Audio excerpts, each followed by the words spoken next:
Bonjour chers élèves, aujourd'hui on va commencer le premier chapitre concernant la libération de l'énergie emmagasinée dans la matière organique. Donc on va commencer avec les voies métaboliques.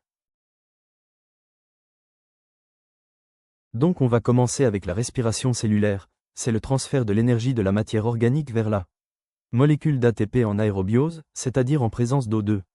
Aussi c'est la dégradation complète de la matière organique en aérobiose avec consommation d'O2 et dégagement de CO2 et d'H2O comme matière minérale.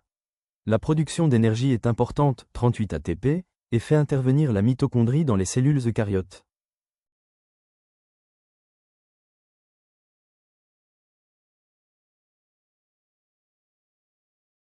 On passe maintenant aux étapes de la respiration cellulaire. La première étape, la glycolyse. La deuxième étape, c'est formation de l'acétyl-CoA. La troisième, c'est le cycle de Krebs. Et la dernière étape, c'est la phosphorylation oxydative.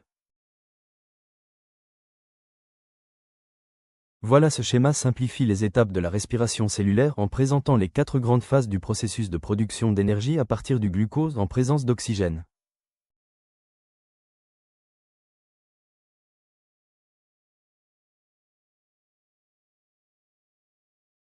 On passe maintenant à la fermentation.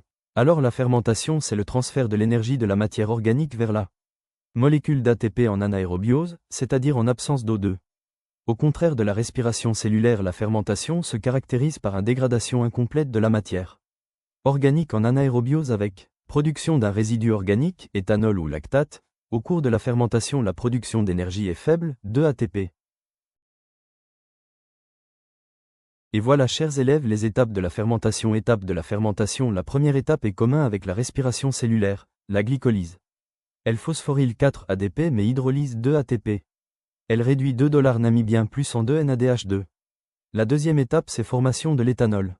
Elle produit un alcool éthylique. Elle dégage du CO2 par décarboxylation. Elle s'accompagne d'une oxydation de la NADH2. Et la formation du lactate. La production d'un acide lactique. Et elle s'accompagne d'une oxydation de la NADH2.